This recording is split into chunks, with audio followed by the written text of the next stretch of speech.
tous prodiges? Je fais partie de ceux qui pensent que nous pourrions tous être des prodiges.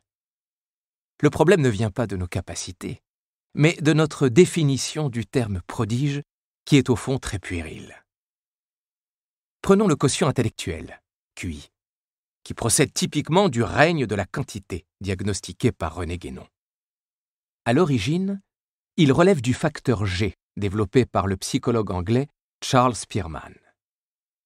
En 1904, ce dernier découvrit une corrélation significative entre les performances scolaires à travers les disciplines. Un enfant qui excelle en anglais a, par exemple, plus de chances d'exceller en mathématiques, de sorte qu'il y a fréquemment des premiers de la classe excellant dans toutes les disciplines. Constatant cela, Spearman voulut trouver le dénominateur commun à cette excellence scolaire et il le nomma facteur G, pour général. La notion de quotient intellectuel était en gestation.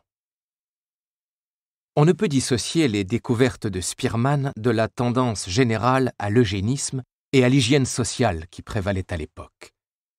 Les mesures de l'intelligence ont en effet été popularisées par l'eugéniste Galton, qui avait établi une échelle pseudo-scientifique aux capacités intellectuelles des peuples et justifiait ainsi, entre autres, la colonisation.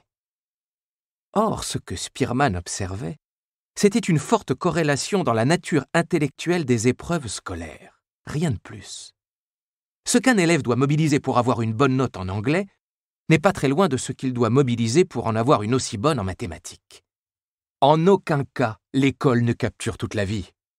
C'est la vie qui contient l'école, pas l'inverse. De même, l'école ne capture pas l'humanité, et le facteur G encore moins. S'il vient souligner un aspect petit et reproductible de l'intelligence, il serait pseudo-scientifique de dire qu'il saisit l'excellence, même cognitive. Le facteur G est à l'intelligence ce que l'ombre est à la tête humaine. Il porte de la connaissance, c'est-à-dire de l'information réplicable, mais il en porte très peu. Et il faudrait être ignorant ou arrogant pour l'assimiler à ce phénomène multidimensionnel qu'est l'intelligence et que seule la vie est à même de juger. Sélectionner des gens selon le facteur G dans la vie mentale, ce serait comme sélectionner des gens selon leur taille dans la vie physique. Cela a du sens pour certaines épreuves. Mais une personne de petite taille n'est pas exclue par principe de la pratique du basket, ou une personne lourde, intrinsèquement inapte à l'équitation. J'aime aussi me rappeler que pendant plus de 10 ans, le chef mafieux Vincent Gigante, surnommé The Chin, parvint à convaincre de sa faiblesse intellectuelle des dizaines de psychiatres, parmi les plus brillants et les plus respectés, alors qu'il est considéré comme le plus puissant parrain de New York dans les années 1980. La religion du facteur G n'est elle-même qu'un culte dans la grande religion de la quantité, impitoyable avec ses hérétiques d'ailleurs. Or, s'il existait un dénominateur commun physique à la réussite scolaire, si la taille ou la couleur des yeux se corrélait à la réussite scolaire, n'importe quel humain sensé en viendrait à la conclusion que c'est l'école qui est mauvaise, puisqu'elle ne respecte pas la diversité physique. Un bien en soi, car généré par la nature après une longue sélection. Alors pourquoi, ce que nous appliquons de bon sens à la vie physique, refusons-nous de l'appliquer à la vie mentale? Très souvent, le bon sens qui prévaut dans notre appréciation de la vie physique reste à construire dans la vie mentale. Parce que si nous voyons nos mains, nos mouvements en action, nous ne voyons pas notre cerveau, notre esprit fonctionner. Si le facteur G suffisait à prédire à tous les coups les performances scolaires, cela voudrait dire qu'une mesure noométrique, qui mesure notre vie mentale, serait capable de capturer toute l'école. Ce serait une mauvaise nouvelle pour l'école, pas pour notre esprit. De même que réduire le succès scolaire à la taille ou à la couleur des yeux montrerait toute la faiblesse, non pas des humains aux yeux noirs ou de petite taille, mais de l'école qui prétend les comprendre et les noter. Comme l'ombre d'un corps, le facteur G est reproductible. Sa mesure tend à demeurer la même sur une bonne portion de la vie d'un individu. Il est assez bien héritable. Cependant, si la longueur des ailes d'un oiseau demeure constante à l'âge adulte et est aussi bien héritable, elle ne suffit pas à capturer le vol de tous les oiseaux, et la nature ne l'a pas sélectionné chez toutes les espèces. le phénomène de l'intelligence humaine est une chose bien plus complexe, subtile et diversifiée qu'une mesure unidimensionnelle. Cependant, nous aimons forcer la réalité à se conformer à nos mesures, plutôt qu'étendre nos mesures à la réalité. Si le facteur G se corrèle facilement aux notes, aux performances académiques et aux salaires, c'est le fait d'une tautologie sociale. Notre école et la portion limitée de notre société qui est basée sur les résultats scolaires sélectionnent assez bien les gens sur ce facteur. Mais le simple fait que des humains au facteur G moins éminent aient survécu 200 000 ans démontre que la nature, elle, ne nous a pas sélectionnés sur ce principe. La nature est bien plus sophistiquée que nos modes de sélection rudimentaires, politiquement biaisés et intellectuellement naïfs. Alors qu'est-ce qu'un prodige ? On peut être un prodige sans avoir un facteur G supérieur à la moyenne, c'est une certitude. On peut également être un grand compositeur en étant devenu presque sourd. Ce fut le cas de Beethoven. Un des plus grands généraux de tous les temps en ayant des performances moyennes aux académies militaires et en ayant eu les plus grandes difficultés à apprendre à lire. Ce fut le cas de Patton. Quant au général Giap, qui mit en échec les armées les plus entraînées du monde pendant la guerre du Vietnam et les esprits les plus émoulus des académies de son temps, il n'avait reçu aucune éducation militaire formelle.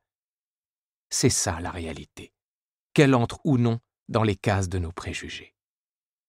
Là où, maître tacticien et héros de guerre britannique, Bernard Law Montgomery était un élève moyen, le désastreux et bien nommé général Maurice Gamelin sortit major de Saint-Cyr en 1893.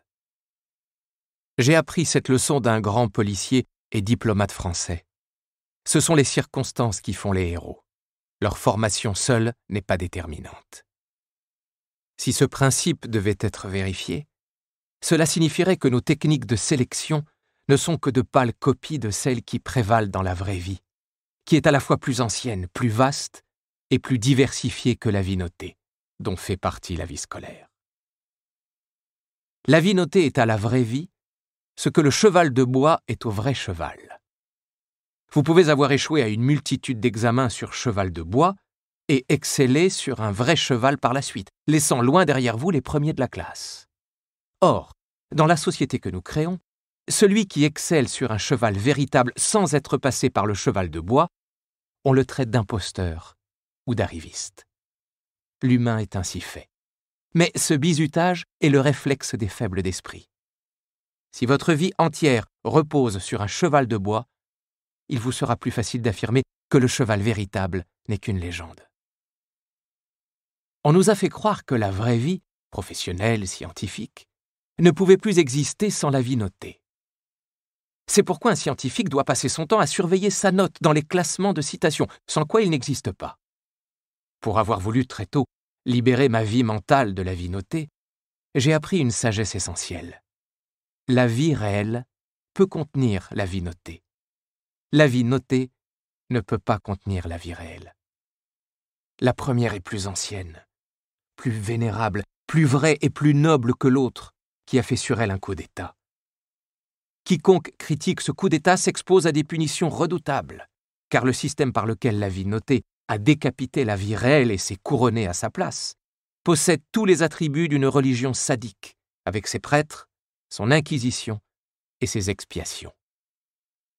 Sous la Troisième République, l'école française enseignait la nage au tabouret. On utilisait pour apprendre des machines, des appareils, sans jamais aller dans l'eau. Imaginez que l'on établisse un système de permis de nage, avec épreuves théoriques et mécaniques obligatoires. Imaginez un moniteur de ce permis rencontrant un enfant d'Amazonie ou des Caraïbes qui aurait, lui, appris à nager en se jetant à l'eau. Comment réagirait cet homme ? Il passerait par toutes les étapes de la dissonance cognitive, qui se déclenche lorsque ce que l'on voit ne correspond pas à ce que l'on croit, et chercherait probablement une explication fantaisiste pour maintenir le système de pensée sur lequel il a bâti toute sa vie. Son explication se trouverait quelque part entre « cet enfant est un cas particulier »,« cet enfant a été formé à la nage sur un tabouret mais il nous le cache » et « cet enfant n'existe pas ». C'est une déformation professionnelle bien connue des scientifiques. Si je l'ignore, ça n'existe pas. Et si ça n'existe pas, ça ne peut pas exister. Vers des corrélats neuronaux de l'excellence scolaire ou du QI. Sur le cheval de bois de notre école, il existe un certain facteur qui se corrèle à une certaine idée de l'excellence. Ce facteur G, ou quotient intellectuel, est utile comme mesure cognitive, par exemple pour évaluer l'impact d'un trauma ou d'une contamination chimique sur une partie de l'intelligence d'une personne. Mais il ne faut pas l'extrapoler. Si l'on analyse les centaines de publications scientifiques sur le sujet, on découvre à quoi peuvent ressembler certains de ces corrélats neuronaux. On peut alors représenter 3 vues du cerveau sur lesquelles on projette des activités neuronales représentant soit les mathématiques, soit le langage. Les mathématiques comprennent plusieurs fonctions mentales. Le calcul mental ou, sur papier, les opérations arithmétiques, les rotations mentales. De même, le langage comprend la lecture, la reconnaissance sémantique et visuelle des mots. Les activités neuronales associées à ces fonctions mentales sont tirées de plus de 200 publications scientifiques collectives. En neurosciences cognitives, on fait souvent une approximation statistique grave. On prend la corrélation pour une causation. Or, nous ne voyons ici que des activités corrélées à la lecture ou au calcul mental, ce qui ne veut pas dire qu'elles en sont totalement responsables. La première image montre l'hémisphère droit, la seconde, l'hémisphère gauche, et la troisième est centrée sur le sillon intrapariétal gauche, l'aire à la fois bleu et rouge au cœur de l'image. Le sillon intrapariétal, que Dehaene et Butterworth ont popularisé sous le nom de bosse des maths, possède des populations de neurones dont le rôle est essentiel dans l'arithmétique exacte. Ces populations de neurones se trouvent dans les 2 hémisphères. En fait, si l'on regarde les activités en bleu, associées ici aux mathématiques, elles apparaissent presque parfaitement symétriques sur les 2 hémisphères. Celles associées au langage, en revanche, ne le sont pas. En général, les corrélats neuronaux du langage sont fortement latéralisés à gauche. Disons, pour simplifier, que si les sillons intrapariétaux gauche et droit contribuent à nos capacités de calcul, le sillon intrapariétal gauche est davantage sollicité dans une tâche scolaire avec restitution du résultat par écrit et par oral. Il est clair qu'à l'école, l'accent est presque totalement mis sur les capacités verbales des élèves, surtout en mathématiques, où un élève n'a aucun point s'il parvient à résoudre un problème sans savoir en verbaliser la démonstration. Comme notre cerveau sait faire des choses sans savoir les expliquer, c'est même le cas de l'immense majorité des choses qu'il sait faire, lier l'excellence au monde verbalisé est déjà une limitation. Alors, si l'on exclut la volonté et la motivation qui sont sous-évaluées dans l'éducation, pour ne se concentrer que sur les capacités intellectuelles, c'est le sillon intrapariétal gauche qui est sans doute au cœur du phénomène, au demeurant complexe, avoir de bonnes notes. Le phénomène serait alors encore plus confiné qu'on le croyait, même dans la vie cérébrale. Autre problème, la question d'une possible régression de l'intelligence générale dans la population. En 2013, Woodley, Teneyenuis et Murphy ont publié une étude affirmant qu'il existait un déclin dans l'intelligence générale. Elle s'articulait autour d'un test très simple, connu depuis l'époque victorienne. On affiche un point sur un écran et on demande au sujet de dire s'il se trouve à gauche ou à droite de lui le plus vite possible. Il résulte de ce test que le temps de réaction s'est allongé dernièrement. Certains voient là le signe que notre intelligence régresse. Pour ma part, je considère cela comme la surinterprétation d'une expérience minuscule, incapable de capturer la notion d'intelligence générale. Pour en avoir fait passer moi-même, je peux confirmer que plus votre esprit erre, plus votre activité mentale spontanée est grande, moins vous serez affûté à ces tests basiques de décision perceptive. Cela prouve-t-il que vous êtes moins intelligent ? Une explication possible à l'observation de Woodley et al., c'est que les gens pensent davantage, que leur cerveau est bien plus riche d'activités spontanées de réflexion, de mémorisation aujourd'hui qu'hier, et que ces activités empiètent sur leur performance à un test désuet. De Néandertal à Sapiens, la taille du cerveau a diminué. Peut-on dire que les capacités cognitives des hominidés ont aussi diminué de Néandertal à Sapiens ? Je ne le crois pas. Si vous limitez votre vie à la vie notée, vous n'aurez pas de vie. Vous aurez vendu un cheval véritable pour acheter un cheval de bois. Pire, ce cheval de bois, vous le transmettrez à vos enfants. L'homme noté est inférieur à l'homme tout court. Héritage de la pensée eugénique, nous avons cru que l'Übermensch, le surhomme de Nietzsche, se trouvait dans l'homme noté, alors qu'il se trouve justement dans l'homme libéré de la vie notée. Homo sapiens sapiens est supérieur à Homo estimatus. Et parce que estimer nous semble flatteur, nous avons oublié qu'il est avant tout une aliénation. C'est l'esclave qu'on estime avant de l'acheter ou de le vendre. Le sage Pierre Rabhi l'a si bien compris qu'il a brisé les manuels de son temps. Il savait que c'était au manuel de se mettre au service de l'homme et non à l'homme de se soumettre au manuel. À la conférence TEDx Paris de 2011, il a posé la question suivante. Y a-t-il une vie avant la mort ? Ces mots limpides sont réservés à ceux qui ont fait l'épreuve de la vie réelle. La grande proclamation de la modernité, c'était que le progrès allait en quelque sorte libérer l'être humain.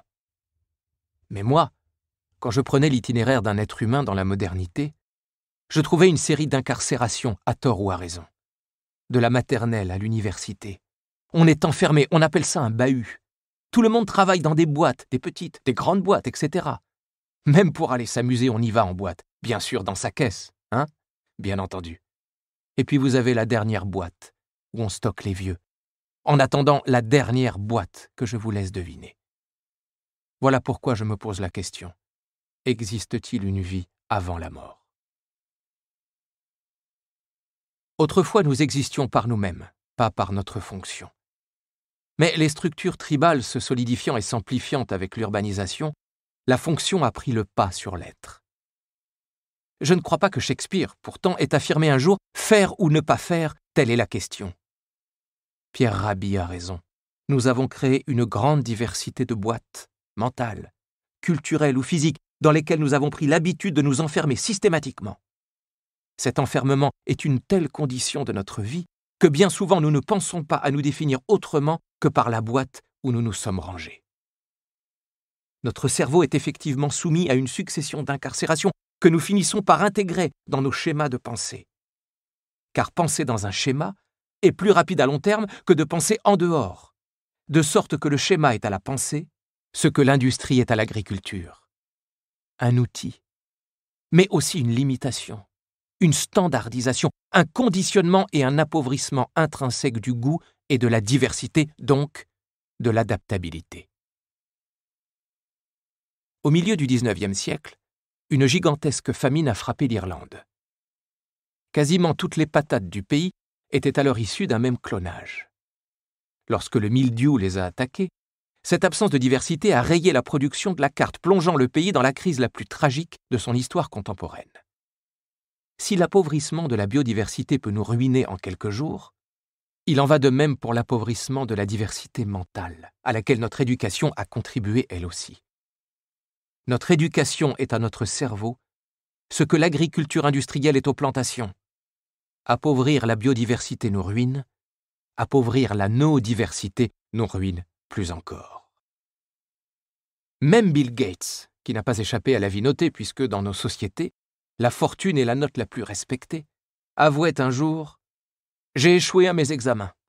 J'ai un ami par contre qui a réussi tous ses examens à Harvard. Lui, il est ingénieur chez Microsoft. Moi, je suis fondateur de Microsoft. » Moralité : l'échec est un diplôme. Et il y a un univers entier, incluant l'entrepreneuriat, que la vie ferme à ceux qui n'ont pas ce diplôme-là. Les mentalités évoluent cependant. Johannes Haushofer, éminent professeur de Princeton, a tout récemment publié le CV de ses erreurs. « La vie est une grande leçon que tu méprises », disait Richard Francis Burton dans son plus grand poème. « Savoir que tout ce que nous savons n'est rien. » Burton, qui vécut au XIXe siècle, parla couramment 29 langues et dialectes au cours de sa vie, dont un arabe tellement impeccable qu'il effectua le pèlerinage à la Mecque déguisé, pensant, rêvant, soliloquent en arabe. Jeune, il s'exclut lui-même des chemins de l'excellence administrative en commençant par quitter Oxford dans l'expression flamboyante de sa forte personnalité, celle-là même qui lui vaut d'être connue aujourd'hui, quand des milliers de ses pairs bien plus haut placés dans la bureaucratie ont quitté nos mémoires. Je me suis intéressé aux prodiges, aussi bien scientifiquement que personnellement, et s'il y a une chose que j'ai apprise d'eux, c'est qu'ils combinent une pratique passionnée et une tendance forte à ne pas rester à leur place. L'école commençant précisément par l'art de rester à sa place, il est normal qu'elle dissuade les prodiges, ou ne sélectionne parmi eux que ceux qui supportent son joug. Or, à quiconque voudrait exceller, je donne le même conseil. Aussi bien intellectuellement qu'économiquement, ne jamais rester à sa place. Si ce conseil devait être vérifié, on comprendrait sans doute pourquoi les nations dont la culture tend à garder les gens à leur place risquent de brider l'excellence humaine. Un autre phénomène que j'ai pu également observer. Ceux qui sont sagement restés à leur place ont tendance à détester passionnément ceux qui ne l'ont pas fait.